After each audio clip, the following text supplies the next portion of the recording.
de conversas da Operação Spoofing, conversas entre os procuradores da Lava Jato e então o juiz Sérgio Moro. Vamos também falar da pandemia de 2022, dos últimos acontecimentos aqui no Brasil. Presidente Lula, obrigado pela entrevista. Bom dia, Kennedy. É um prazer não só conversar com você, mas atender os companheiros do UOL.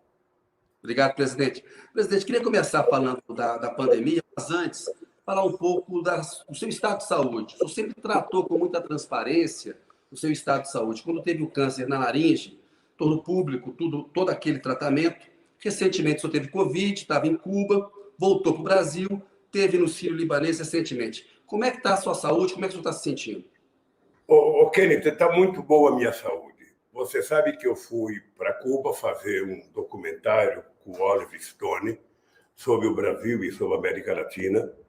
Eu ia embarquei dia 21, cheguei em Varadeiro dia 21, chegamos lá todo mundo negativado e dia 26 estava todo mundo positivado. A menos alguns companheiros que depois ficaram também. Significa que a gente deve ter pego isso no avião. Eu não sei de quem, mas foi no avião, porque não dava tempo, sei lá.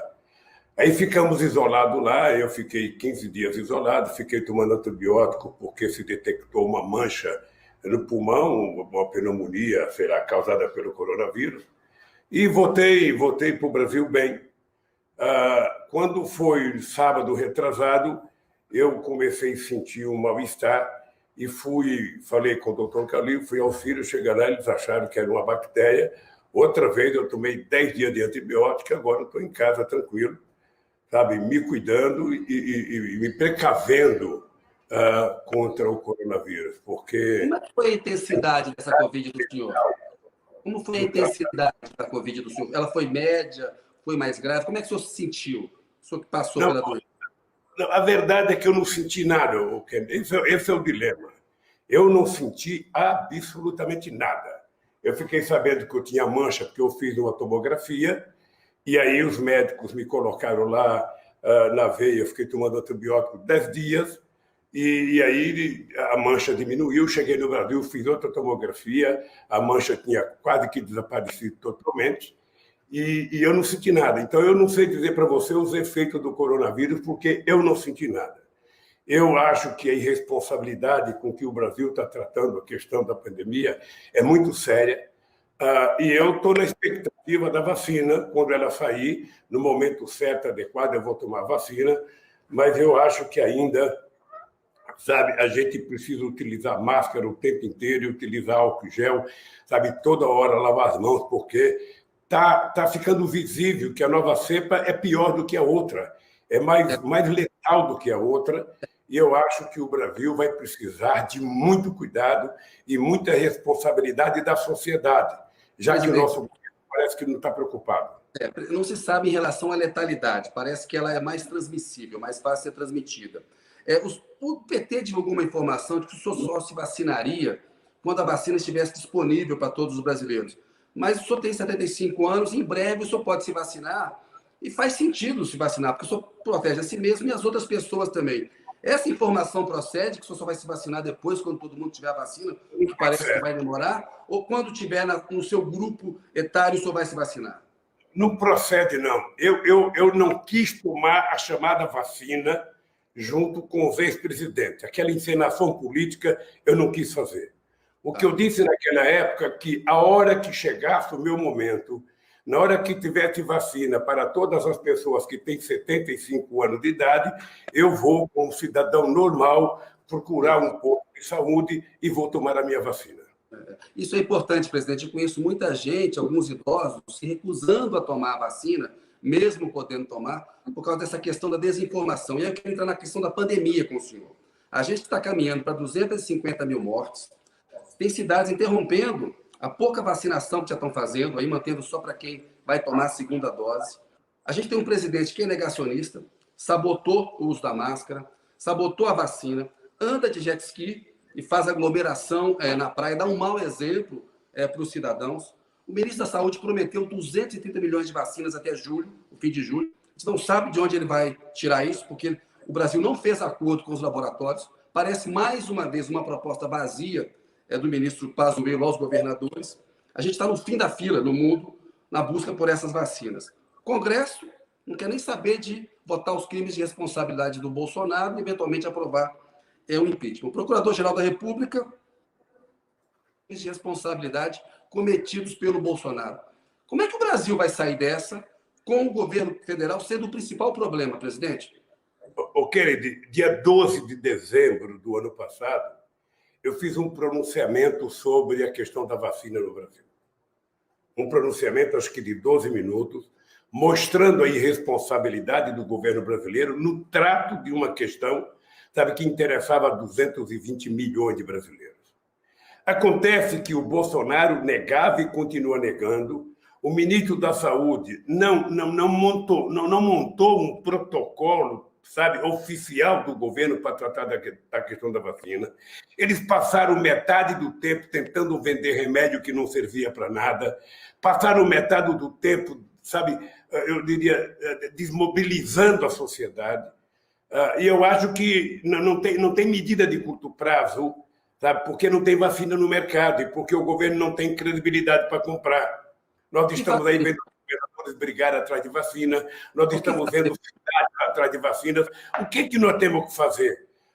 Eu até mandei, junto com a presidenta Dilma, uma carta para o presidente Xi Jinping na China, para que, se pudesse, dentro das limitações deles, que pudesse atender a demanda brasileira por vacina, porque a gente não pode ficar subordinado a um governo que age de forma irresponsável e brinca o tempo todo desafiando a ciência.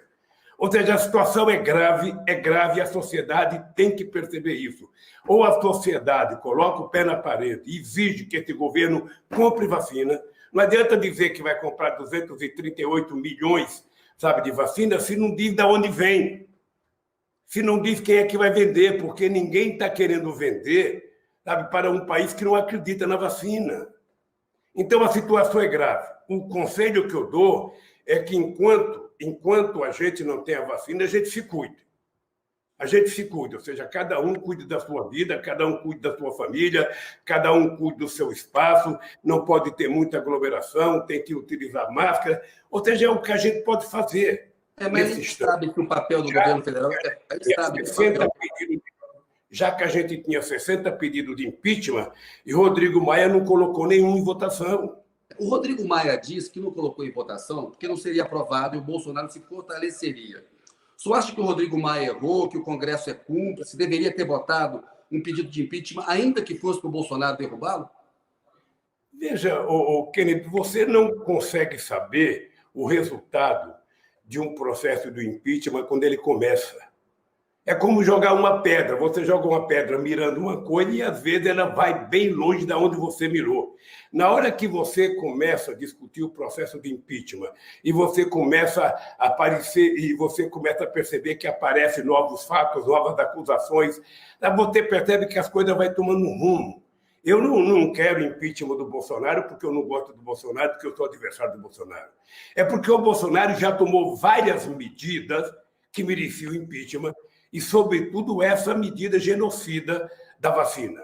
Essa brincadeira que ele está fazendo com o coronavírus é uma estupidez, é um gesto de um homem que é insano, não tem sentimento, não tem respeito pela ciência, não tem respeito pela medicina e não tem respeito pelas 250 mil pessoas que já morreram.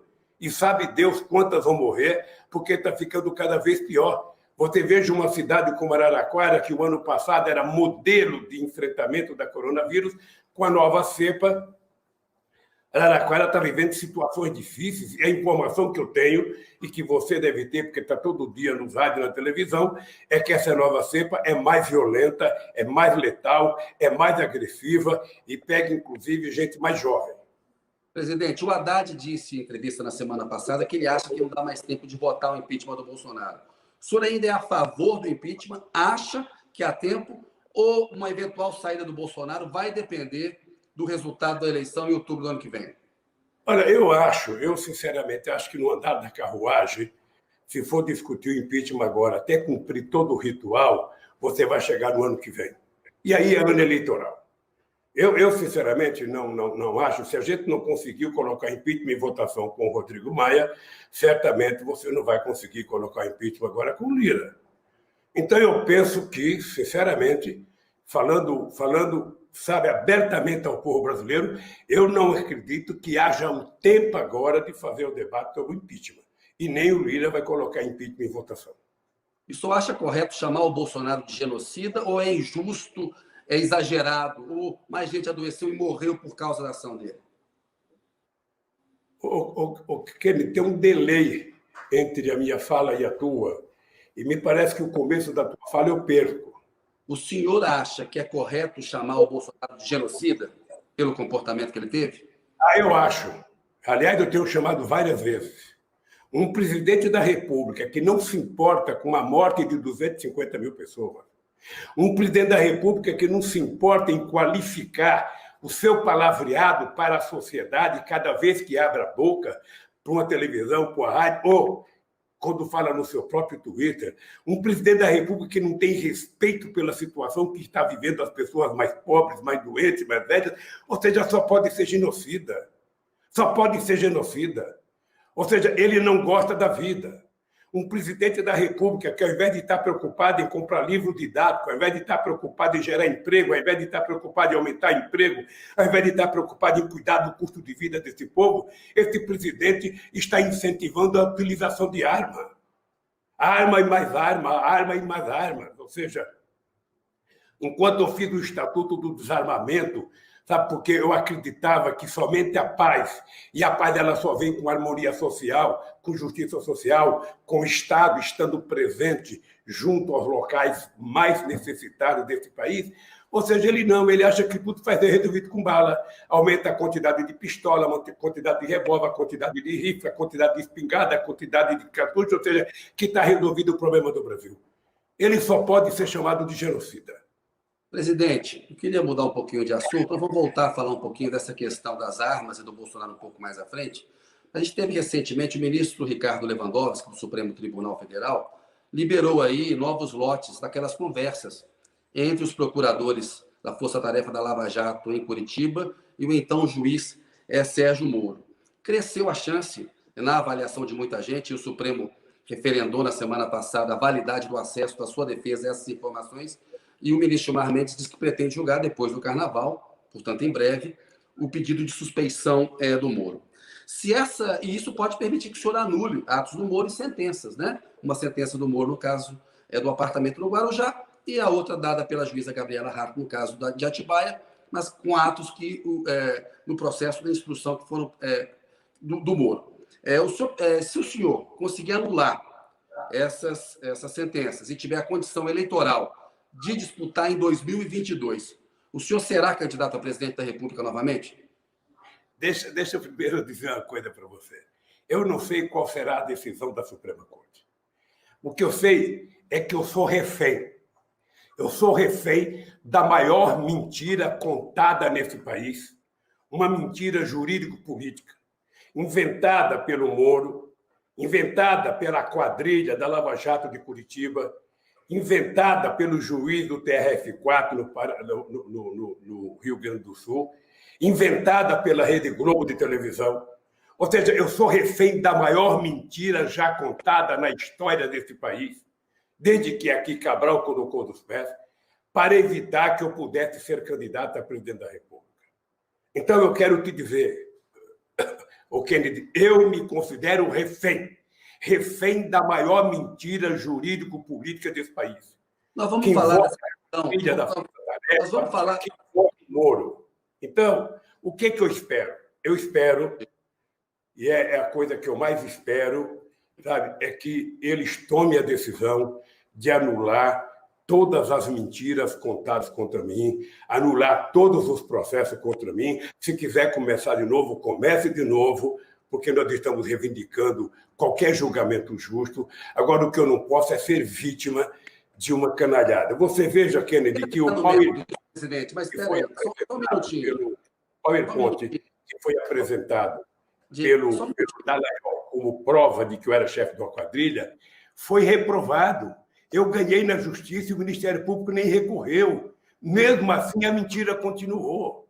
Nós vamos então, falar... eu quero o seguinte, olha, se eu ficar livre e tiver os meus direitos políticos... Isso. Será candidato ou não? Hein? Eu quero falar da questão de mérito dos processos, dessa questão da spoofing. Mas a minha pergunta para o senhor é muito objetiva.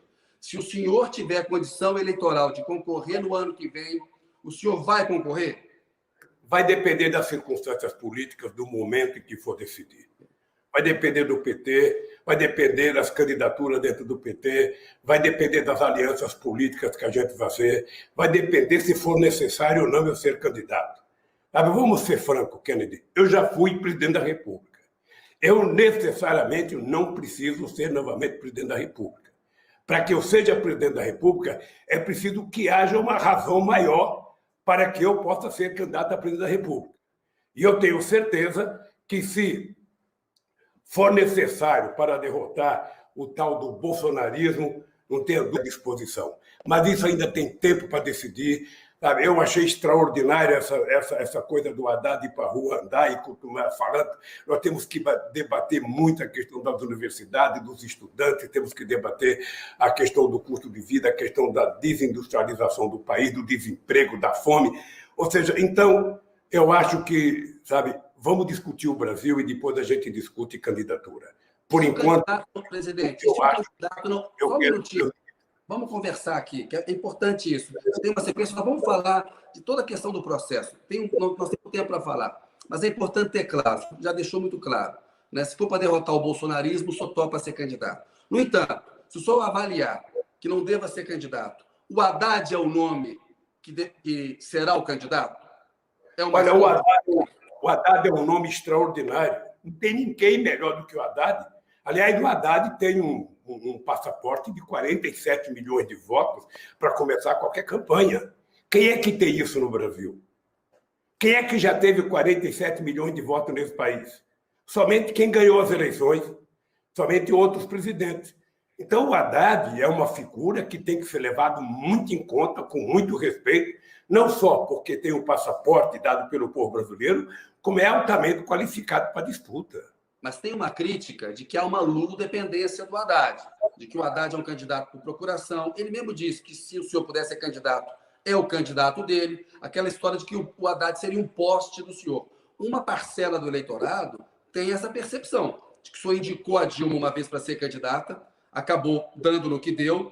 A gente pode entrar no mérito disso um pouco mais à frente. Mas como é que o senhor responde a essa crítica de que o Haddad é um candidato que depende muito do senhor, que tem pouca autonomia para ser candidato? O Kennedy, eu vejo, o PT não tem só o Lula, o PT não tem só o Haddad. O PT tem o Rui Costa, o governador da Bahia, o PT tem o Camilo, governador do Ceará, o PT tem o Wellington, o PT tem a Gleito, o PT tem muita gente importante para ser candidato, o PCdoB tem candidato, o PSB pode querer ter candidato, o Ciro Gomes é candidato, ou seja, a coisa mais extraordinária é que antigamente a gente vivia uma disputa entre PMDB e Arena, sabe? Quem era mais à direita, quem era liberal. Agora não. Agora você tem opções, você tem o Guilherme Boulos pelo PSOL, que pode ser candidato, ou seja, você tem muitas opções. Mas os aliados dizem... No Brasil, olha, eu em qualquer circunstância, Kennedy, se for você o candidato, se for o Stucker o candidato, se for qualquer pessoa, eu quero ter importância nas eleições, porque todo o potencial de transferência de voto que eu possa ter no grau de confiança que eu estabeleci com a sociedade brasileira, eu vou pedir para as pessoas que confiam em mim votar nesse companheiro meu. Eu vou fazer. Se o PT tiver uma candidatura, presidente, eu vou fazer a mesma coisa. O candidato melhor, mais democrático, vai ter de mim o apoio necessário. Pois é, esse candidato, na cabeça de chapa, pode ser alguém de fora do PT. Eu vi lá nos Estados Unidos a estratégia de frente ampla dos democratas. Pacificaram o partido, conservadores e radicais, agregaram dissidentes do Partido Republicano e conseguiram derrotar a mentira como arma política. Foi difícil, a pandemia ajudou. Tem chance de uma frente de esquerda em que o candidato, a cabeça de chapa, não seja do PT, ou no primeiro turno o PT tem candidato, objetivamente? Objetivamente, eu acho que tem que ter candidato no primeiro turno. Veja, como é que você vai escolher quem é o candidato de uma frente ampla? Como é que você vai escolher? Qual é o critério? Vamos supor que a gente criasse uma frente ampla, tá? Todos os partidos de esquerda juntos. Primeiro, essa frente deveria ter uma direção, que deveria ser proporcional. Depois, como é que você vai escolher o candidato? É uma prévia?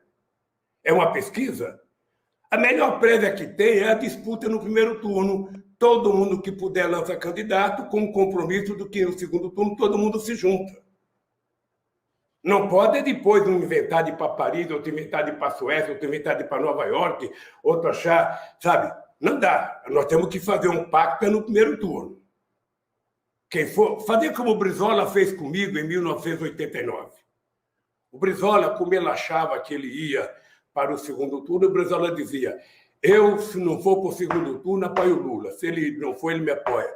Eu fui para o segundo turno e o Brizola fez quase 100% de transferência de voto para a minha campanha em 89. Esse pacto, Então, presidente, eu acho que de vez em quando as pessoas fazem um drama. Não dá para o PT aceitar começar a discutir uma frente com veto. Olha, uma frente ampla é possível desde que o candidato não seja do PT. Qual é o critério para que o candidato não seja do PT? Qual é o critério? O raciocínio, presidente, o argumento do voto. Tem um argumento aí, eu quero que o senhor responda a ele. O argumento é de que o PT, na cabeça de chapa, facilitaria a vitória do Bolsonaro. Tem uma tese na praça de que colocar o PT, repetir 2018, no segundo turno contra o Bolsonaro, aumenta a chance do Bolsonaro. Que, portanto, um candidato do PT teria menos chance de vencer. Como é que o senhor responde a essa avaliação? Kennedy, acreditar nisso é de uma ingenuidade que não dá para discutir na política. Veja, o Bolsonaro, se você pegar todas as pesquisas agora, ele continua com 25% ou 30%. Tem 70% das pessoas que não querem o Bolsonaro. Então, se tiver segundo turno, e o PT for para o segundo turno, o PT vai fazer como fez em 2002, como fez em 2006, como fez em 2010, como fez em 2014, vai procurar outras forças políticas para conversar. A grande aliança, ela se dá no segundo turno, sempre foi assim. Agora, você achar que você tem 10% dos votos, eu tenho 30%, mas que você deve ser o candidato, porque no segundo turno você tem mais chance, é você, sabe, apostar no escuro. Eu defendo a ideia que todos os partidos tenham um candidato, se não for possível, construir uma frente ampla e ter uma candidatura única. Se dessa frente ampla tiver candidatos melhores do que o PT, tá, e forem na frente para o segundo turno, o PT apoia. Mas não, fora disso... O senhor deixou claro que a frente ampla não vai rolar. O senhor já deixou claro que a frente ampla não vai rolar e que é um compromisso para o segundo turno. O Haddad falou um compromisso que inclui, inclusive, figuras da centro-direita. O Dória, em entrevista aqui ao UOL, ele disse que ele jamais repetiria o voto no Bolsonaro no segundo turno. Digamos que uma figura como o João Dória, governador de São Paulo, ou o apresentador de TV Luciano Huck, chega ao segundo turno contra o Bolsonaro. Eu acho um cenário difícil, eu acho que será o nome do campo da esquerda contra o nome da direita, mas estamos aqui falando sobre a possibilidade de um encontro de forças que se opõem ao Bolsonaro. Se um candidato como o Dória chegar no segundo turno, o senhor apoiaria o Dória ou o Luciano Huck contra o Bolsonaro? Primeiro, isso não vai acontecer, porque não haverá possibilidade de dois candidatos de direita irem para o segundo turno. Não haverá possibilidade. Mas, em tese... Como é difícil você imaginar que dois candidatos de esquerda vão para o segundo turno. Veja, haverá um candidato representando a direita, sabe? Ou a extrema-direita, ou os bolsominions, ou uma parte dos fascistas. Haverá um candidato. Isso já está claro na pesquisa. Será quem? E haverá um candidato de esquerda, sabe, que seja um candidato com mais compromisso com a sociedade brasileira, sabe, com a inclusão social, com a educação, sabe? Haverá um candidato que não apostará na compra de arma, mas na compra de livro, que não apostará na ignorância, mas sim na inteligência, que não apostará na ofensa às instituições, mas no respeito às instituições. Sabe? Então, é esse que vai para o segundo turno com o outro que estiver brigando. Dentre as pessoas que vão disputar o segundo turno, pensando no Brasil, pensando na evolução social da nossa sociedade, haverá um. E esse que for vai ter o apoio de todos. E no campo da direita, presidente, quem é o candidato mais forte? Agora, desde que o candidato não seja do PT. Presidente, eu quero a avaliação do senhor, como um político experiente. No campo da direita, Quem é o candidato mais forte? É o Bolsonaro? Você acha que é o Bolsonaro que chegará? Ou o Huck e o Dória podem tomar o lugar dele? Olha, quem está no poder sempre será um candidato forte à sua reeleição. Porque o poder é uma máquina muito poderosa. Sabe? Então, quem estiver no poder sempre poderá ser, a não ser que ele seja um desastre. Sabe? Coisa que ele está mostrando que, embora ele seja um desastre do ponto de vista social, do ponto de vista econômico, do ponto de vista político, ele, efetivamente, do ponto de vista eleitoral, ele mantém uma parcela da base, sabe, mais à direita dele, pessoal mais raivoso, sabe, tipo esse deputado agora que está preso, ele mantém essa gente coesa em torno dele. Então, eu acho que ele tem chance, sabe, numa disputa de reeleição de segundo turno. Eu, sinceramente, não sei qual será o potencial dos tucanos nessas eleições. E eu acho que o Huck é uma aventura. Você achar que pegar um homem de televisão, sabe, e colocar ele na frigideira da disputa política, ele vai conseguir sair bem, é uma aposta que não está dada ainda. Nós não sabemos ainda se o DEM vai ter candidato. Nós não sabemos ainda o jogo, porque ele não está ainda definido. O que nós sabemos é que o Bolsonaro tem candidato, que é ele, e o PT está dizendo que terá candidato se não houver uma aliança política e apareça alguém melhor do que o candidato do PT. Esse é que está colocado. Agora, os nossos adversários dizem o seguinte: bom, nós não precisamos nós não precisamos da rivalidade entre PT e bolsonarismo, nós precisamos arrumar uma terceira via. Esse negócio da terceira via é contos de fada que nem as crianças acreditam mais. Sabe, as pessoas que falam em terceira via foram as pessoas que não tiveram coragem de votar no Fernando Haddad em 2018. Porque o cara que fala em terceira via, em 2018, ele tinha o Haddad e o Bolsonaro, e ele preferiu escolher o Bolsonaro, esse cara não quer terceira via. Esse cara quer que o país continue sendo governado para 35% da população. Essas pessoas não se preocupam com os moradores de rua. Essas pessoas não se preocupam com o desempregado. Essas pessoas não se preocupam com o negro, não se preocupam com o LGBT, não se preocupam se as crianças estão ou não na escola, se jovens estão ou não estudando, se vai ter ou não emprego. Essas pessoas querem o país como sempre quiseram, desde que ele foi descoberto. O Brasil... Então, isso é bom para o Bolsonaro. Então, isso é bom para o Bolsonaro e enfraquece a chance do PT. Porque é preciso de um apoio de uma parcela dessas pessoas. Presidente, eu conheço pessoas de boa fé, pessoas que acreditaram no discurso, votaram no Bolsonaro, porque acreditaram no discurso de que o PT se corrompeu no PT, que a roubalheira do PT era tamanha que o Bolsonaro era um cidadão honesto. Né? Não é preciso do apoio dessa... O que o senhor tem a dizer para esse segmento do eleitorado, presidente, que acha que o PT se corrompeu no poder? A gente anunciou aqui a entrevista no UOL, muitos falam, não entrevista o Lula é corrupto. O senhor sabe a minha opinião a respeito disso, ela é pública. Né? Não acho que o senhor seja corrupto. Mas uma parcela do eleitorado acha que o PT se corrompeu no poder. Para vencer a eleição presidencial, é preciso falar com esse pessoal. O que o senhor tem a dizer para esse pessoal? O que eu tenho a dizer é o seguinte, Kennedy, você, como jornalista, sabe o quantos anos os meios de comunicação, adeptos da Lava Jato, porque a Lava Jato ela foi construída como um instrumento de comunicação. Ou seja, houve um acordo entre o Moro, o Dallagnol e os meios de comunicação que eles iriam tentar tornar, sabe, verdade tudo que eles apresentassem. Ou seja, eu vivi isso na pele. Eu já provei a minha inocência. Eu agora estou esperando que provem a minha culpa, querendo é que apareça alguém dessa quadrilha dos procuradores, dos delegados que fizeram inquérito, dos juízes que me julgaram, e diga qual foi a coisa que eu cometi de erro nesse país. E tudo nós dizíamos em 2016. Você está lembrado que quando eu fui prestar meu depoimento primeiro com o Moro, eu falei, vocês estão condenados a me condenar porque a mentira já foi longe demais. Como é que a Globo vai rever sua posição?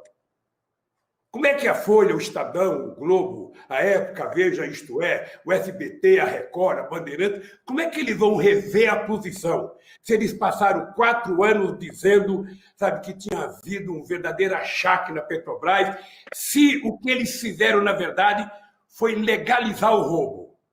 Todos que fizeram delação estão ricos, sabe, morando bem, e não foram e não devolveram o dinheiro. Ficaram com metade do que roubaram. Foi a primeira vez na história do Brasil que legalizaram o roubo e foi a primeira vez que o Ministério Público se vendeu ao Departamento de Justiça dos Estados Unidos, isso está ficando claro, ao FBI, ou seja, a troco de dinheiro também, porque o Deleon queria criar uma fundação. O que eu sonho, Kennedy, o que eu sonho, sabe, nos meus sonhos, no travesseiro, é que um belo dia, de repente, eu seja inocentado e que a turma do Ministério Público da Lava Jato seja exonerado e alguns sejam presos a bem do serviço público, porque ninguém pode, a serviço do Estado brasileiro, cometer o crime que eles cometeram contra o Lula, contra a família do Lula. E você sabe perfeitamente bem. Presidente, a minha opinião sobre isso é pública. Eu não ficaria desconfiando dessa gente. A minha opinião sobre isso é pública, né? Eu acho que houve uma corrupção da lei processual penal. Acho que numa democracia, culpado ou inocente, todo réu tem direito a um julgamento imparcial. E na minha avaliação, isso não aconteceu no caso do senhor. Mas aqui importa é a sua opinião, não importa a minha. Importa também a percepção de uma parcela do eleitorado que eu acho que é fundamental para uma vitória eventual do PT numa eleição presidencial. O senhor nega, porque quando o PT faz esse discurso, há embutida um argumento de que o PT está negando que tenha havido corrupção na Petrobras. E a gente viu, presidente, delações, a gente viu uma investigação que de fato aconteceu. Havia, a meu ver, uma investigação que merecia. Ela pode ter sido feita, merecia um andamento. Ela pode ter sido desvirtuada. O senhor nega que tenha havido corrupção na Petrobras durante o seu governo?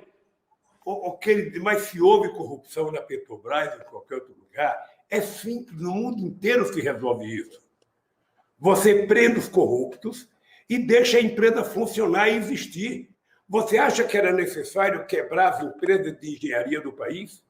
Você acha que era necessário você quebrar a indústria de óleo e gás para você poder aprender a corrupção? Na verdade, havia 2 brigas políticas e a menos forte era de você detectar a corrupção. Tanto é que todos aqueles que eles chamaram de corruptos estão em liberdade. Onde está Paulo Roberto? Onde está o Sérgio Machado? Onde está o Barroso? Onde estão todos que eles disseram que roubaram? Estão todos vivendo uma vida de nababo com o dinheiro que eles dizem que roubaram. O argumento deles é que se não houvesse a delação, não haveria, não se cegariam as provas. Mas deixa eu lhe contar uma coisa, o mundo inteiro já deu exemplo. Você prende o ladrão e deixa a empresa funcionar. É isso que você tem que fazer. O que está por detrás disso, Kennedy, o que está por detrás disso, e talvez a CUT, a semana que vem ou a outra semana, solte um documento mostrando o significado dos prejuízos para a economia brasileira, para o mundo do trabalho, para o mundo do salário, do que significou a brincadeira da força-tarefa da Lava Jato com relação à apuração da corrupção. Sabe, e por que isso aconteceu do ponto de vista econômico, presidente? O PT... Mas você não pode fazer fantasia e fazer a brincadeira, a estupidez que eles fizeram. Eu não posso fazer outra coisa, Kennedy, a não ser todo dia desafiar esses canalhas do Ministério Público que me agrediram, sabe, que eu estou vendo nas mensagens as brincadeiras, as estupidezes que eles faziam comigo. Esses canalhas deveriam, pelo menos, ter a coragem de apresentar uma folha de papel mostrando qual é o ato de corrupção que eu fiz. Essa gente não estava atrás de combater a corrupção. Essa gente estava afim, sabe, de pegar a presidência Lula, a presidenta Dilma, pegar o Congresso Nacional, pegar o Senado, pegar a Suprema Corte. Eles queriam criar uma república de procuradores. Eles argumentam... Era uma coisa que eles estavam querendo nesse país. Eu quero e por isso eu acho que a Suprema Corte tem uma chance. A Suprema Corte ela não vai julgar apenas os direitos do Lula. Ela vai julgar o direito de se fazer justiça nesse país.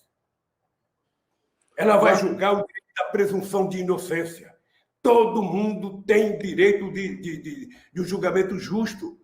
Não pode o Moro mentir disfarçadamente. E eu venho dizendo que ele é mentiroso há tempo, eu venho dizendo que o Dallagnol é mentiroso há tempo. E agora está ficando provadas as mentiras. As loucuras que esses meninos têm falado publicamente, os vazamentos que eles faziam, a chacota que eles faziam, mostravam que eles se comportavam como uma quadrilha. Essa gente não contribui com o Ministério Público. Essa gente não contribui com a justiça. Essa gente não contribui com a democracia. E a dona Rede Globo de televisão, sabe, fica olhando para o infinito como se não fosse com ela. Ela foi quem pariu isso e ela amamentou ele durante todo esse período. Presidente, o Moro, o Dallagnol, os procuradores, eles dizem que no caso do sítio do apartamento, houve ali uma troca de favores, porque o senhor era um político importante, então fizeram algumas reformas no apartamento que o senhor escolheria, fizeram reformas no sítio. Uma parcela do eleitorado acredita neles, acredita que houve ali uma troca de favores indevida, que do ponto de vista ético, isso é reprovável. Como é que o senhor responde a isso? Kennedy, primeiro eles começaram dizendo que o apartamento era meu. Eles nunca levaram em conta o apartamento que eu tinha lá. Eles nunca levaram em conta que eu estou processando a própria OAS para receber o dinheiro que eu paguei da cooperativa. Atibaia foi a mesma coisa, a chácara era minha. E eu dizendo que era minha. Depois eles inventaram, bom, não era sua, mas teve uma reforma. Mas então você vai procurar o dono da chácara e discutir a reforma, não é comigo. Acontece, Kennedy, que você é muito jovem, guarde uma máxima na sua cabeça. A desgraça da primeira mentira é que você é obrigado a passar o resto da vida mentindo para justificar a primeira mentira. E esses meninos mentiram demais. Esses meninos abusaram da boa-fé do povo brasileiro, abusaram da fragilidade dos meios de comunicação que queriam destilar ódio contra o PT e tentaram transformar todas as mentiras em verdade. Eu tenho noção do que o povo pensa. Eu tenho noção. Eu saio para trabalhar. Pois é, o que eu tenho a dizer para o povo que pensa isso? O povo pensa. O povo liga a televisão 7 horas da manhã. O povo liga a televisão meio-dia. Liga o rádio. Liga a televisão de noite. Liga o rádio de manhã. É só PT roubou, Lula roubou, PT roubou, Lula roubou, tudo. Sabe? Obviamente que esse povo tem que achar que todo mundo é ladrão. O que eu estou brincando, e graças a Deus estamos conseguindo, é provar exatamente o contrário. Quem é ladrão é quem estava me acusando de ladrão. Quem fez uma quadrilha foram as pessoas que disseram que eu era chefe de uma quadrilha. E isso vai ser provado. Se você tiver acesso aos processos, querido, você vai perceber que isso está escrito. Então, eu fico lamentando, porque, sabe, você vai na segunda instância, eles validam as mentiras do Moro. Você vai na terceira instância, no STJ, o Fisch, que é o relator, valida as mentiras do Moro. Sabe? O Azevedo Fachin valida as mentiras do Moro. Eu só quero um julgamento justo, eu quero que as pessoas entrem no mérito do processo. Pelo amor de Deus, diga ao povo brasileiro, sabe, qual foi o delito que eu cometi. Se disserem o delito que eu cometi, Kennedy, eu não terei nem coragem de dar uma entrevista para você mais. Agora, me esconder da política por conta de uma mentira, aos 75 anos de idade, pode ficar certo que eles estão acostumados a lidar com políticos que submergem quando tem denúncia de corrupção. E eu resolvi enfrentá-los para provar que corrupto é quem disse que eu sou corrupto. Eu disse, parecia até uma presunção da minha parte, eu estava preso quando eu dizia: pega o Moro, o Ministério Público, aqueles que me acusaram, coloque todos um dentro do outro, esprema numa prensa, que a honestidade que sai deles não chega a 10% da honestidade que eu tenho. E continuo falando isso. E vou provar. E você fique certo, que você é muito jovem, eu tenho 75 anos, mas eu estou predestinado a viver uns 140, até 120 anos. Então, eu tenho mais 40 anos de vida para poder provar, sabe, a bandidagem. Quadrilha, o nome é quadrilha, Kennedy. A quadrilha que foi montada entre a Força Tarefa Lava Jato, o Moro, algum delegado da Polícia Federal, a Rede Globo de televisão e outros setores do meio de comunicação. Presidente. Pode estar certo que vai ficar claro. Então, Se eu amanhã, sabe, tiver reconhecido a minha inocência, como eu espero, e eu tiver forte, e eu achar que é possível que tenha condição de derrotar o Bolsonaro, e os companheiros do PT, do PCdoB e de outros partidos achar que eu sou a pessoa, pode ficar certo que eu estou inteiro para isso. Senão, eu estarei inteiro para ser cabo eleitoral, meu caro. Eu quero viver democracia, porque eu tive o prazer de viver democraticamente nesse país. Eu tive o prazer de fazer política de inclusão social. Agora, Ken, estou acabando com a cisterna, não tem mais Minha Casa Minha Vida, não tem mais cisterna, a inflação dos alimentos está comendo solto, sabe? Está tudo pior na vida do povo. O sonho da universidade desapareceu, o sonho do emprego desapareceu. E quem está falando para você, sabe, que ele tem na pele a prática, sabe, de ter governado esse país em momentos difíceis. Presidente, eu queria falar desse impacto econômico.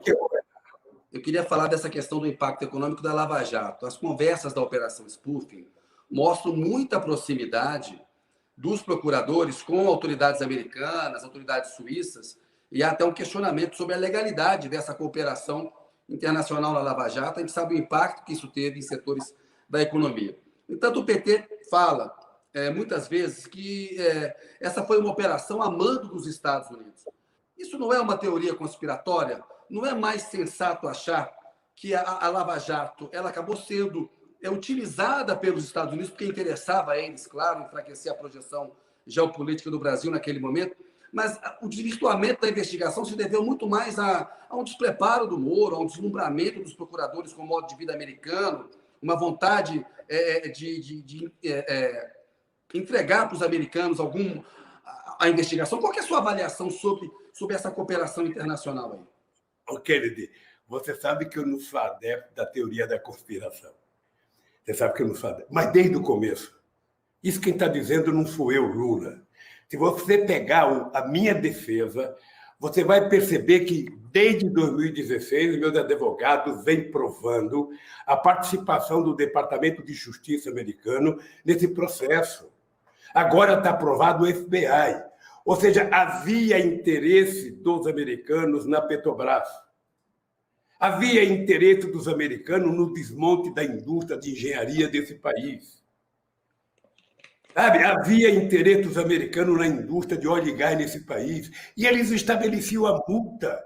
E o Ministério Público aqui, através da Lava Jato, da Força Tarefa, queria ficar com uma parte desse dinheiro. Porque isso já não é mais teoria da conspiração. Isso é fato. Isso é fato provado. Nós temos vídeo de procurador dos Estados Unidos, sabe, sambando depois da minha condenação. Eles sabiam que eu não podia votar nas eleições de 2020. Eles sabiam que não podia deixar eu ser candidato, porque se votasse ia voltar a política de inclusão social. Pobre ia comer 3 vezes por dia outra vez, ia voltar a comer carne, e hoje não pode comer carne. Eles sabiam que pobre ia ter emprego. Eles sabiam que o Brasil ia ser respeitado no mundo inteiro. Eles sabiam que as pessoas iam viver decentemente nesse país. É por isso que eles não querem. Presidente, por isso que eles fizeram tudo isso. Então, você acha que, sabendo disso, eu vou baixar a cabeça? Eu às vezes, estou falando com você, eu não estou nervoso, não, mas tem gente que fala, nossa, Lula, você tem que ir lá com o Kennedy, ser Lulinha, paz e amor. Ô, Kennedy, eu fico imaginando se fosse você que levantasse de manhã e todo dia aparecer sua manchete, Kennedy roubou, Kennedy roubou, Kennedy roubou, Kennedy roubou, sem dar chance de você explicar. A Rede Globo de televisão nunca colocou o microfone para perguntar para mim se era verdade. Nunca. Então, meu caro... Presidente, a honra da gente é uma coisa cara, a gente tem que preservar mesmo. Acho que o senhor está certo nisso. E acho que o senhor está correto nisso daí. Eu acho correto. A honra é uma coisa importante e eu teria tanta indignação quanto o senhor tem. Não tem problema, acho importante o senhor estar aqui como o senhor é. Lulinha, paz e amor ou não, a entrevista ela tem um objetivo. Eu quero ouvir o senhor sobre essas questões importantes. Nessa semana que passou, nós vimos aí que 2 personagens, o general Eduardo Vilas Boas, naquele livro em depoimento para a Fundação Getúlio Vargas, ele disse que aqueles 2 tweets na véspera do julgamento do habeas corpus, que poderia ter evitado a prisão do senhor em 2018, foi uma coisa combinada com o alto comando. Então, a gente viu ali uma interferência direta no processo histórico. Acho que está muito claro que o Moro também fez essa interferência nesse processo histórico. Sem essa interferência, o senhor acha que o senhor teria sido eleito em 2018? E como o senhor se sente em relação a esses dois personagens, do ponto de vista pessoal? Porque eu me sinto um pouco triste, porque você sabe que eu tinha um profundo respeito pelas Forças Armadas brasileiras, porque eu entendia que as Forças Armadas brasileiras elas precisam ser fortes, precisam estar bem preparadas, bem armadas, porque nós temos que enfrentar inimigos externos, não é inimigo interno. Eu tentei cuidar, eu duvido, eu posso te dizer aqui o seguinte, você pode perguntar para qualquer comandante do Exército, da Marinha da Aeronáutica, se desde a redemocratização do país algum presidente tratou eles com o carinho que eu tratei e com a tentativa de repor, sabe, as coisas que eles precisavam. Desde a compra de navio, compra de avião, compra de canhão, a recuperação da batalhão de engenharia, eu fiz o que era possível fazer, que eles pediram. Eu, sinceramente, eu fiquei decepcionado.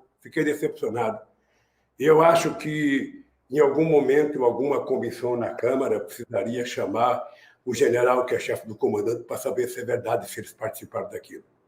Porque não é de direito constitucional. Não é de direito constitucional o alto comando se reunir para dar um pito na Suprema Corte. E ontem acabou de dar um pito e dizer a verdade para o Fachin. Por que o Fachin veio falar agora, 3 anos depois? Por que se acovardou na hora? Então, eu acho que as coisas estão um pouco de cabeça virada nesse país.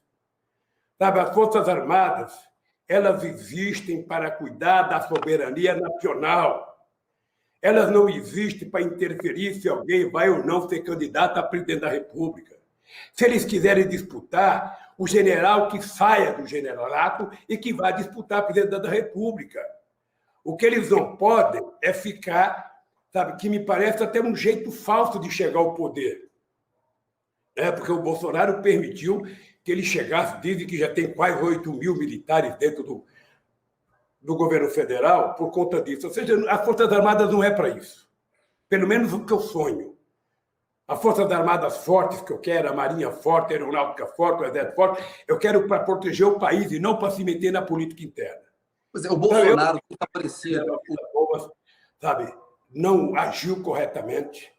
Ele foi um falso general que não deveria, como comandante, ter feito isso. Sabe? E eu acho que, em algum momento, alguma instância, sabe, vai ter que chamar alguém para explicar o que aconteceu isso. Qual é a lógica? Quem convidou eles para darem palpite? Sabe? Que história é essa de fazer impressão na Suprema Corte? Então, eu acho que foi errado, foi um erro. Se o alto comando confirmou aquilo mesmo, é um erro do alto comando das Forças Armadas, é um erro participar disso, porque eu tinha o alto comando na mais alta conta. Se for verdade, eu já não tenho mais. Então, é o seguinte, meu caro. Essa gente vai ter que aprender o seguinte: esse país tem que ser democratizado de verdade.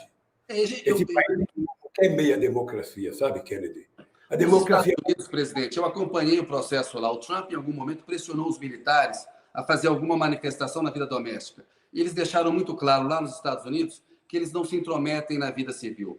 Agora, em relação ao papel do Moro, que depois topou ser ministro do Bolsonaro, como é que o senhor se sente pessoalmente em relação ao papel histórico que ele teve recentemente? Olha, o papel histórico do Moro foi um papel... O Moro é um ídolo de barro que a Globo criou. Foi uma arquitetura de comunicação, porque quando o Moro pegou a Lava Jato, o Moro arquitetou com os meios de comunicação de que isso era possível se os meios de comunicação dessem a cobertura total para ele. E aí era 100%, e não estou falando de um dia, Kennedy, eu estou falando de 4 anos, 100%, todo santo dia, de manhã, de tarde e de noite, só matérias favoráveis ao Moro. O Moro, se tivesse que competir com Jesus Cristo, ganhava. Porque o Moro era endeusado 24 horas por dia. Ou seja, agora o que a gente está percebendo? É que ele estava mais para Judas do que para Cristo.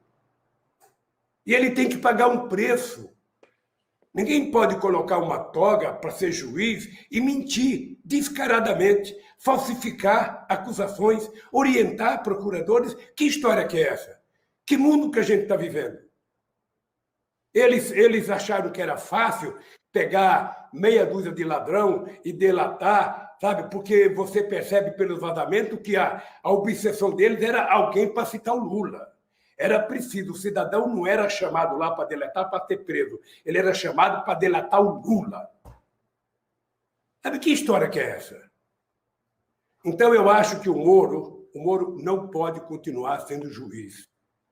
O Moro é o tipo da pessoa que tem que ser exonerado, execrado do Poder Judiciário, e ele que volta a trabalhar. Sabe? Ele não é mais juiz. Ele foi cotado para a Suprema Corte, mas o Bolsonaro não quis indicá-lo para o Supremo. Presidente, seguindo aqui adiante, o Bolsonaro ele tem favorecido as Forças Armadas com verbas, com privilégios. Na reforma da Previdência, recentemente, os militares ficaram com privilégio.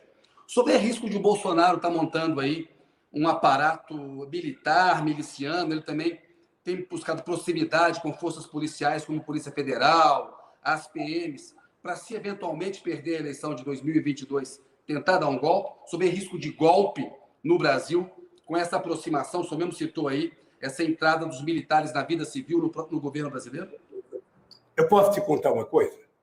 Por favor. Quando o Chaves começou a comprar muitas armas da Rússia, aqui no Brasil, esses mesmos diziam que o Chaves estava querendo armar o povo. O que o Bolsonaro está fazendo? O Bolsonaro está querendo armar o povo do mal. O Bolsonaro está querendo construir o seu exército, sabe, com milicianos. O Bolsonaro está querendo, sabe, municiar com armas, sabe, os grandes fazendeiros para poder enfrentar a luta pela reforma agrária. Ou seja, é lógico que o Bolsonaro não está oferecendo armas de graça. O Bolsonaro ele pode e deve querer fazer pior do que o Trump fez nos Estados Unidos. Esse Bolsonaro não tem civilidade. Ele não sabe o que é democracia, não sabe o que é respeito aos direitos humanos. Ele não sabe. O vocabulário dele é só ofensa, é só maldade. E tem uma parcela da sociedade que é assim. No mundo inteiro, nos Estados Unidos, na Alemanha, na França, na Bélgica, na Finlândia, na Noruega, na Argentina, você tem sempre 20% ou 25% da sociedade, sabe, que tudo que é de ruim ela gosta. O Bolsonaro é isso.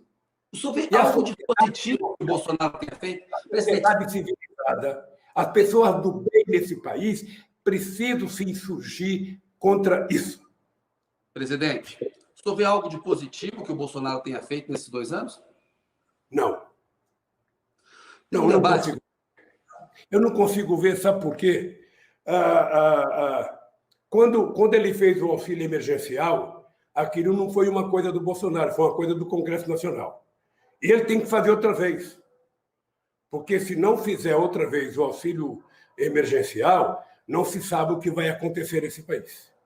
É preciso fazer auxílio emergencial, é preciso ajudar pequenas e médias empresas para poder manter os seus trabalhadores pagando para eles continuarem trabalhando, é preciso cuidar da vacina com muita rapidez, é preciso ajudar pequenas e médias empresas. Aliás, o Kennedy do PT apresentou um programa de reconstrução e transformação do país, em que está dito o que nós queremos que aconteça no Brasil, para o Brasil voltar ao mundo civilizado, para o Brasil voltar à normalidade, para o Brasil voltar a viver com perspectiva de esperança para o seu povo. Porque o que nós estamos vivendo é uma coisa muito negativa. Uma coisa muito negativa, é muito ódio destilado todo dia para lá e para cá. Então, como é que nós vamos resolver isso se a política não funciona e a economia não funciona? Então, eu, sinceramente, diga. Certamente os caras que gostam de comprar revólver, rifle, fuzil, adoram o Bolsonaro. Certamente. Adora. Certamente os caras que gostam de resolver tudo na base da porrada adoram o Bolsonaro. Mas eu sou um homem que aprendi desde pequeno de que o mundo precisa de paz para a gente construir uma política de ascensão social da sociedade brasileira. E não falo isso teoricamente, eu falo na prática. quando o país está em paz, quando o país tem um governo que fala e a sociedade ouve, orienta a sociedade, as coisas acontecem. Você está lembrado que o Mayra Mato dizia que se eu ganhasse em 89, 800 mil empresários iriam embora do Brasil. Veja quantas empresas já fecharam no governo Bolsonaro. Veja quantas empresas já fecharam. Veja quantos milhões de desempregados que nós temos hoje. E, além dos milhões de desempregados, os milhões de desesperançados que não procuram mais porque sabe que não tem emprego. Como é que essa gente vai viver? Presidente, Qual é a esperança? Então, Kennedy, diga. É o seguinte, olha, eu quero tomar minha vacina, quero tomar, se você souber onde tem, me avise, e estou tomando qualquer uma. Eu só não vou tomar aquela da seringa vazia que eu vi dando no velhinho aí. Eu quero uma que tem um líquido dentro, sabe? E aquela que tiver mais imunidade possível, porque eu estou doido para começar a viajar esse país. Eu estou há 3 anos trancafiado, Kennedy.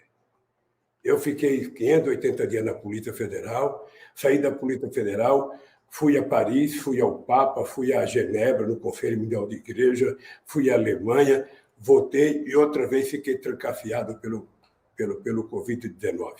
E eu preciso sair. Presidente, eu quero...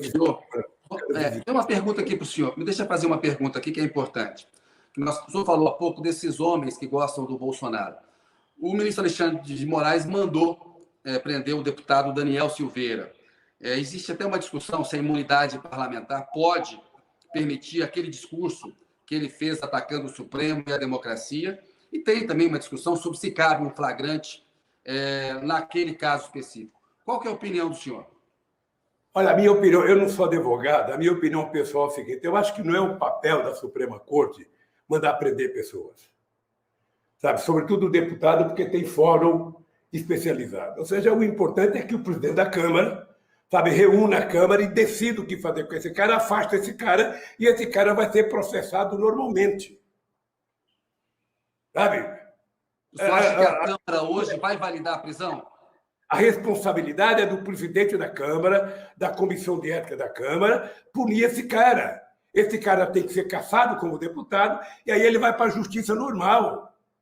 Porque se a gente fica aceitando a ideia de que a Suprema Corte pode mandar prender as pessoas, ou seja, não é o papel dela e nem ela pode se rebaixar a isso. Sabe? Eu acho que esse cidadão tem que ser punido pelo Congresso Nacional. Quando você é eleito deputado, você sabe que você precisa respeitar as instituições e a Constituição. E se esse cidadão não estava preparado para respeitar, não poderia ser deputado. Então, agora a Câmara que o julgue e que dê a ele, sabe, tira o passaporte dele, tira a imunidade dele e deixa ele ser julgado pela justiça normal. Ele vai aprender a lição. Presidente, eu queria ouvir a opinião do senhor, que muita gente avalia que o Daniel Silveira é um extremista, é algo quase que isolado ali no bolsonarismo. No entanto, a fala dele me parece que tem pontos em comum, por exemplo, como a do general Eduardo Vilas Boas, desse livre depoimento para a Fundação Getúlio Vargas. O que disse o general Vilas Boas? Quanto mais igualdade de gênero, mais cresce o feminicídio. Quanto mais se combate a discriminação racial, mais ela se intensifica. Quanto maior o ambientalismo, mais se agride o meio ambiente. Essa fala do Vilas Boas, ela não é essa fina flor do bolsonarismo, e o Daniel Silveira não representa mais do que uma parcela extremista? Ele não representa, inclusive, uma parcela ampla da sociedade? Representa. Essa é a origem intelectual e mental dos bolsonaristas. É que eles não têm respeito pelas coisas. Eles não conseguem respeitar aqueles alcances que a sociedade conquistou do ponto de vista democrático. Então, a questão de gênero é ruim para eles, a questão de negro é ruim para eles, a questão da igualdade é ruim para eles, sabe? Meio ambiente é ruim para eles. A política deles, sabe? É a política deles.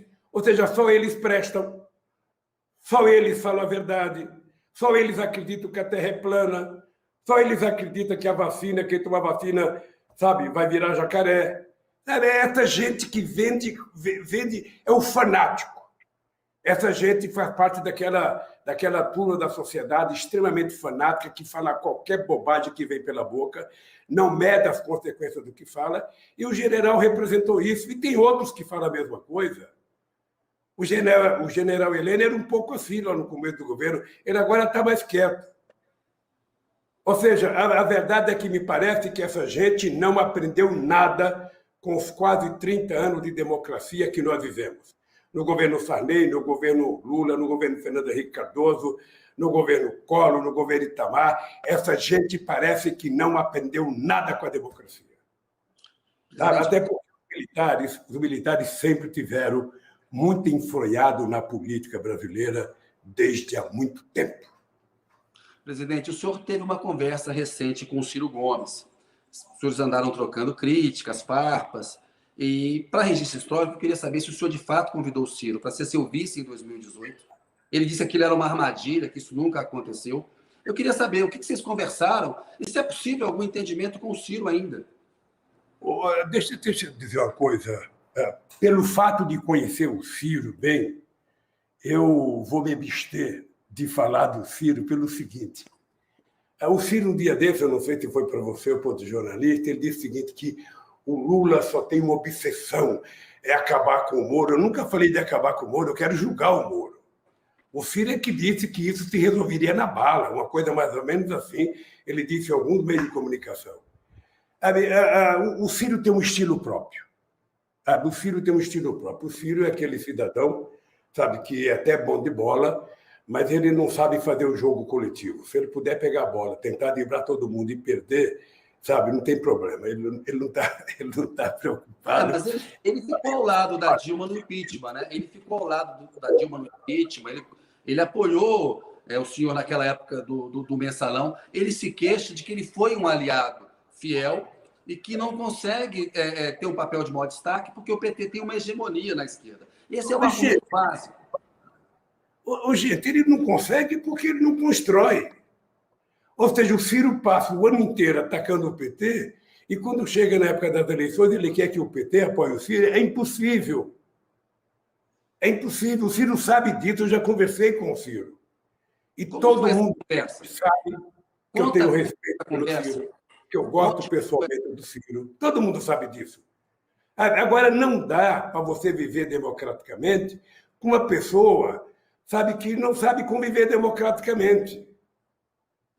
Ali o PT, com todos os defeitos que o PT tem, o PT é o partido mais democrático desse país, é o partido que mais debate nesse país, é o partido que mais tem problemas de enfrentamento interno. O PT não é um partido em que entra fulano de tal e fala o que quiser e está pronto, não. No PT, sabe, tem regras, no PT tem direção, o PT tem decisões coletivas.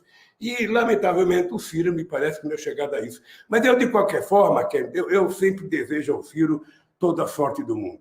Toda a sorte do mundo. Eu digo para você que se um dia nessas eleições qualquer o Ciro for, sabe, para o segundo turno e o PT não for, eu não tenho nenhuma preocupação de apoiar o Ciro. A não ser que ele diga publicamente que não quer o meu apoio. Presidente, o PT acabou entrando naquele bloco lá, articulado pelo Rodrigo Maia, para tentar eleger o Baleia Rossi.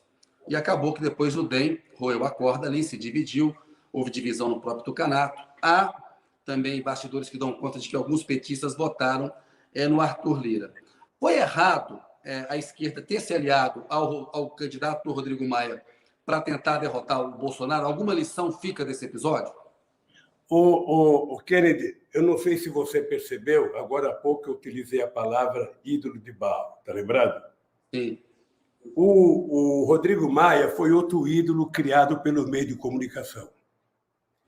Ele foi eleito presidente da Câmara sem ser o cara mais cacifado para ser presidente da Câmara, logo depois da saída do Temer, ou seja, da queda do Eduardo Cunha. Ele ficou 4 anos na presidência da Câmara.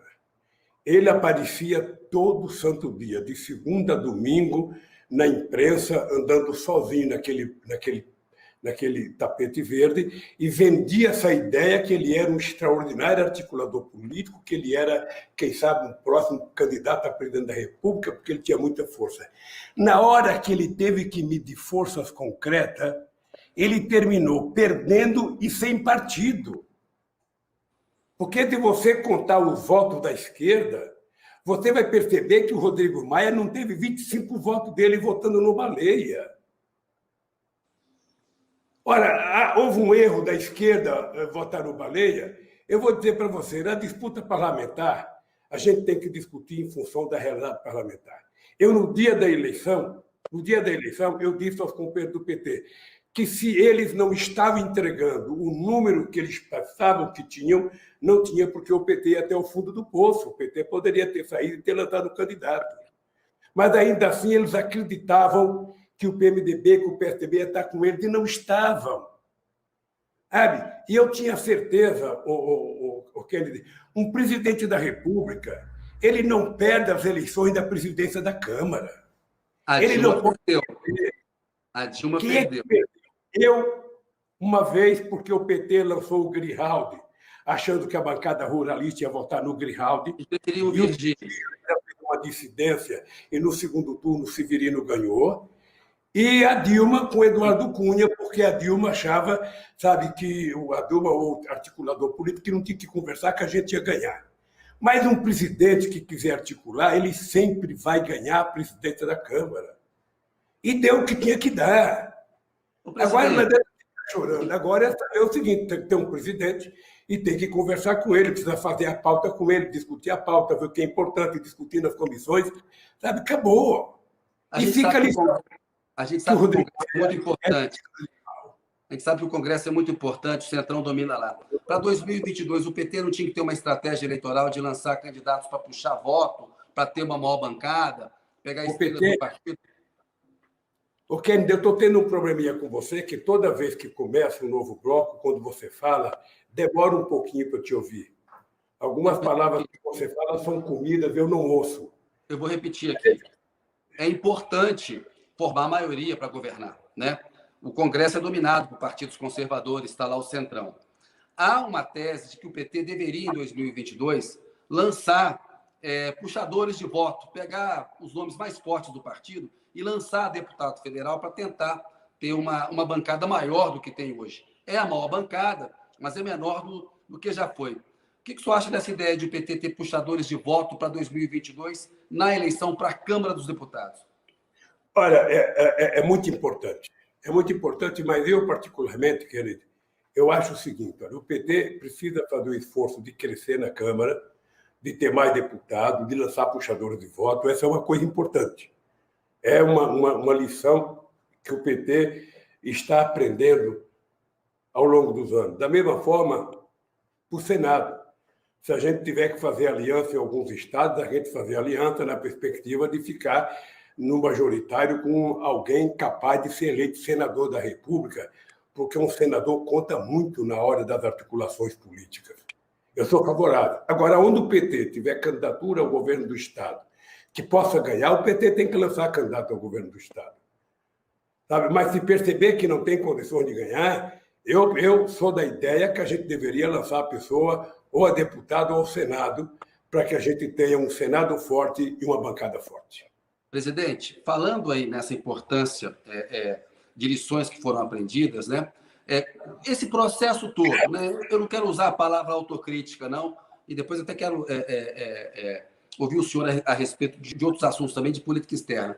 Mas nesse processo todo, o senhor presidiu o Brasil durante 8 anos, teve o governo Dilma, houve o impeachment. O que o senhor faria de diferente? Teria topado ser candidato em 2014, se pudesse? Teria tomado alguma medida diferente no tempo em que foi presidente? Eu acho, querido, eu sinceramente hoje, eu fico pensando que eu poderia ter sido candidato em 2014 se pudesse ter uma articulação política. Eu não fiz, a Dilma não fez e o PT não fez, então não aconteceu. Eu achava que era direito da Dilma ser candidata, ela foi candidata. Eu queria em 2018, eles criaram todo esse embaraço e não me permitiram ser candidato. O que eu acho, Kennedy? Você talvez saiba mais do que eu. Eu vejo muita gente discutir o novo normal, o mundo mudou, o novo normal, o novo normal. Kennedy, eu fico imaginando o que é o novo normal. Ou seja, porque o desemprego continua sendo um principal problema da sociedade brasileira. O país empobreceu, né? A pobreza... Presidente, o país empobreceu muito nos últimos anos. A pobreza voltou ao Brasil, né? A gente está com um problema concreto, que é a pandemia, mas tem um problema maior de longo prazo, que é a pobreza que voltou para o país, né? Então, o que eu acho é que o que tem que fazer é o mesmo que você tem que fazer no Brasil, na Bolívia, na Argentina, na Colômbia, no México, no Uruguai, em muitos países, é combater a desigualdade social. É para isso que eu fui conversar com o Papa, Kennedy. É para isso que eu fui conversar com o Conselho Mundial de Igreja, para a gente fazer um movimento mundial contra a desigualdade. Não é possível que um cidadão inventa um instrumento como o Zoom e, num pouco tempo, esse cara acumule 160 bilhões de dólares como patrimônio pessoal. Não é possível que as pessoas ganhem tanto dinheiro e o povo fique tão pobre. A desigualdade ela tem que estar, sabe, no item 1 de todas as discussões que a gente quiser fazer. Porque se você não quiser enfrentar a desigualdade, sabe, você vai ver o seguinte, o país governado para meia dúzia de pessoas, meia dúzia vai para onde quer, viaja, faz o que quiser, e o restante do povo? Esses dias eu vi o padre Júlio quebrando o paralelepípedo com uma machadinha lá, porque os prefeitos agora estão tentando evitar que os pobres durmam embaixo de ponte. Olha, que mundo é esse? Presidente, eu queria uma avaliação do senhor. Ou seja, então, essa pobreza tem que ser a nossa prioridade. O novo normal é acabar com a miséria outra vez, é gerar emprego, é aumentar o salário mínimo, é fazer as pessoas ter escola para estudar. Esse é o novo normal. Ou seja, fazer o mesmo, sabe, que nós fizemos em 2004, 2005, 2006, e não permitir que faça o mesmo que eles fizeram desde a proclamação da República. Nós estamos chegando aqui ao final da entrevista. 100%. Nós estamos chegando ao final da entrevista e eu não queria deixar de ter uma avaliação do senhor sobre a expectativa em relação ao governo Biden e uma análise do senhor sobre a política externa brasileira. Pediria que o senhor respondesse rapidamente, porque estamos chegando no final aqui. Primeiro, não tem política externa brasileira. Por Deus do céu, Kennedy, por Deus do céu, eu nunca na minha vida imaginei que o Brasil possa viver a degradação internacional que o Brasil está vivendo. O Brasil não tem um ministro de Relações Exteriores. O Brasil tem um energúmeno, sabe, ocupando um lugar que já foi de gente muito importante, um dos quais eu tenho muito orgulho, que foi o querido Celso Amorim. O Brasil nunca esteve tão por baixo. Com relação ao Biden, eu tenho a expectativa de que ele haja, pelo menos, de forma mais civilizada com a América Latina. Porque os americanos nunca gostaram da América Latina, eles sempre dão pouca atenção para a América Latina. Eu acho que eles precisam acabar com essa palhaçada do bloqueio a Cuba, acabar com essa palhaçada do bloqueio à Venezuela e permitir que cada país viva tranquilamente, sabe, a sua democracia do jeito que o povo a compreende. Sabe, um país governado pelo Trump achar que a Venezuela não é democrática? Um político que agia como troglodita, como o Trump, achar que a Venezuela não era democrática? Um país que fez com o Maduro o que o Bolsonaro fez, sabe? E o Maduro deu um tapa de luva de pelica nele, mandando para cá o oxigênio, sabe, que o Brasil precisava. Ô, gente, política externa é uma coisa sagrada, é uma relação de respeito, é uma relação civilizada, é uma política de duas mãos, sabe? Uma mão precisa da outra. Eu espero que o Biden haja assim com a América do Sul. Sabe? Que o Biden haja com a América Latina, que ele seja mais flexível, que permita que os cubanos, sabe, sejam livres definitivamente e permita que a Venezuela decida o seu destino sem intromissão dos americanos. Com o Brasil tem a questão ambiental, né? Não entendi. Com o Brasil tem a questão ambiental. O Biden está muito preocupado com o meio ambiente aqui no Brasil. Com o Brasil tem uma coisa mais grave, Kennedy. Os americanos não suportam a ideia do Brasil ser protagonista. Compreenda isso. No meu governo, é importante lembrar que o Brasil tinha uma certa liderança, não era liderança, era respeitabilidade na América Latina. O Brasil tinha muita respeitabilidade na África. O Brasil tinha muita respeitabilidade com a União Europeia. E o Brasil construiu os BRICS junto com a China, com a Índia e com a África do Sul. E com a Rússia. Ou seja, era uma coisa importante, o Banco dos BRICS era uma coisa importante. E os americanos nunca vão aceitar que o Brasil seja protagonista.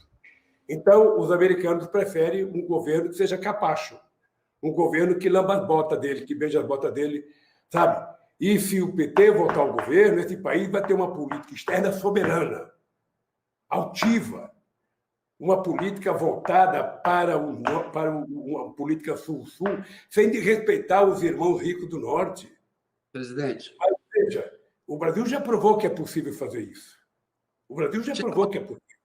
Chegamos no final, já estourei o tempo aqui. O tempo está estourado, eu preciso encerrar a entrevista, mas eu queria fazer com o senhor aquele pinga-fogo. Se o senhor respondesse rapidamente, em 1, 2 palavras aqui.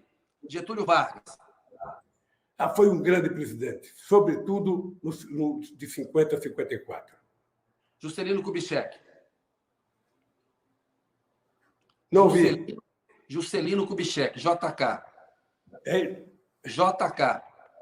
eu acho que Juscelino Kubitschek foi também um extraordinário ser humano, sabe? Uma pessoa que primava pela democracia e pelo respeito às pessoas.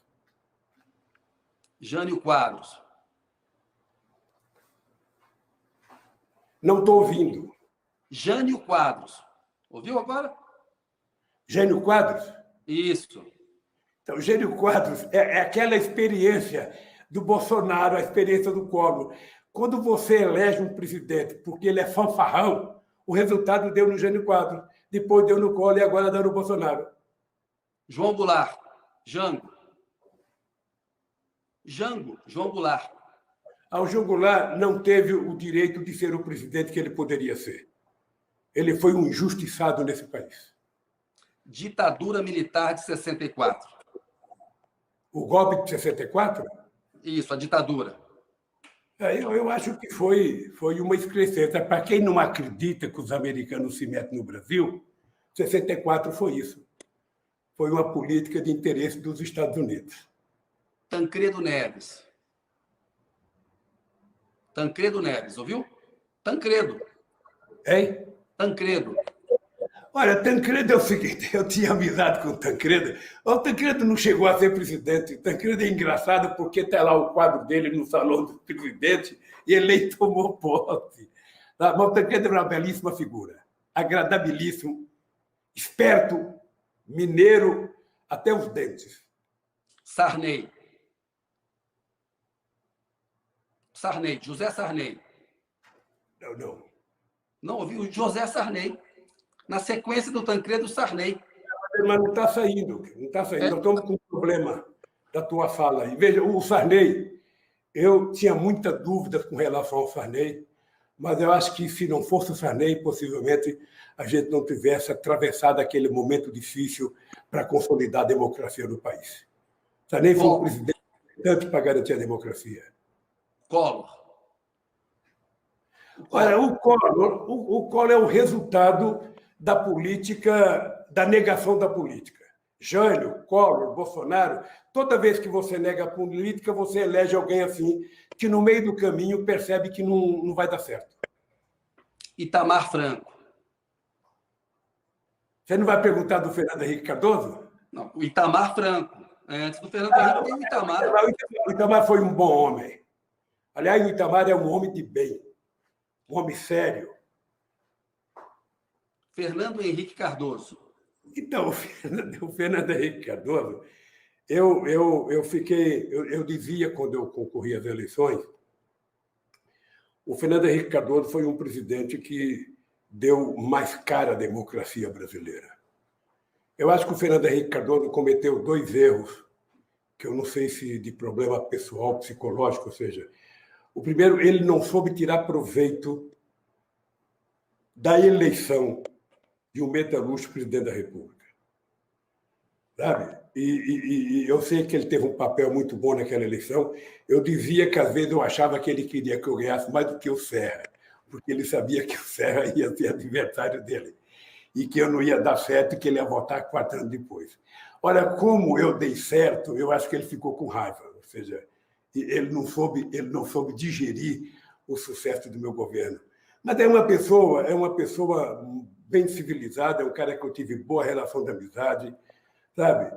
É um cara que eu não tenho nada contra ele. Eu, às vezes, fico meio nervoso com as decisões políticas dele, por exemplo, de não votar no Haddad, sabe? Ele sendo professor da USP, ele sendo intelectual, demonstra que, de vez em quando, o ódio é maior do que, sabe, o espírito democrático dele. Dilma.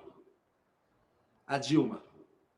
Olha, a Dilma é uma das injustiçadas desse país. A Dilma é uma figura excepcional. Eu, Kennedy, posso te falar o seguinte, poucas vezes eu conheci alguém tecnicamente tão competente como a Dilma e uma pessoa de uma fidelidade, de uma honestidade, de uma capacidade de executar coisa extraordinária. Eu, de vez em quando, brincava com a Dilma que ela nasceu para cumprir ordens e não para dar ordens. Porque na relação política ela era mais difícil. Mas eu tinha esperança que ela aprendesse. Eu tinha esperança que ela aprendesse, que era o mais fácil. Mas eu acho que essa foi uma das dificuldades da Dilma, que foi a relação política dela, sabe? Mas, de qualquer forma, ela foi vítima de uma grande canalice da elite brasileira com o impeachment. Michel Temer. Michel Temer. Temer? Sim. O Temer não considero presidente, não. Eu considero ele um golpista. Golpista não é na lista de presidente. Jair Bolsonaro. Bolsonaro. O Bolsonaro? O Bolsonaro é isso que você está vendo. O Bolsonaro é o embrião, é o feto da antipolítica. Sabe, toda vez que você vende o ódio à política, o ódio à política, o ódio à política, o ódio à política, sabe, o resultado que você colhe é esse. É uma pena. É uma pena porque, fora da política, não existe saída para a democracia, não existe saída em nenhum país do mundo. Por isso, eu lamento profundamente e por isso que vou trabalhar muito, muito, muito, para derrotar os bolsonarismos e os amantes do bolsonarismo. Lula. O senhor, Lula. Eu? Sim. Não, eu não vou me julgar aqui, eu não vou me julgar. A única coisa que eu posso falar de mim é o seguinte, Kennedy. Eu acredito tanto na democracia que eu acho que poucas vezes um presidente da República fez a quantidade de conferências nacionais que eu fiz para definir políticas públicas. Eu tenho um orgulho imenso, Kennedy, de ter descido aquela rampa do Palácio do Planalto, sabe, dia 1º de janeiro de 2011, sabe, com 87% de bom ótimo avaliado pelo povo brasileiro. De ter eleito a minha querida companheira Dilma Rousseff, presidente da República, sabe? Eu acho que isso conta, sabe, na minha biografia política. Eu tenho muito orgulho disso, mas muito orgulho eu tenho do carinho e do respeito que o povo teve comigo durante o tempo que eu fui presidente. Presidente, eu queria agradecer a sua entrevista. Muito obrigado. Até uma próxima aí. Tudo de bom para o senhor. Obrigado. Ô, Kennedy, obrigado, mas quando eu desligar isso aqui, eu vou chamar o Stucker a atenção, porque ele ficou 2 horas antes de mim aqui tentando cuidar, e toda vez que você começa a fazer a pergunta, as primeiras 4 ou 5 palavras a gente não ouve, não sai. A gente conversa numa próxima. Tá bom, querido. Uma numa próxima. Um abraço, obrigado, Kennedy. Espero que tenha sido o suficiente. Foi boa a entrevista. Obrigado, presidente. Pois é. Entrevistamos o ex-presidente Lula. Eu agradeço a audiência de vocês. Até uma próxima entrevista.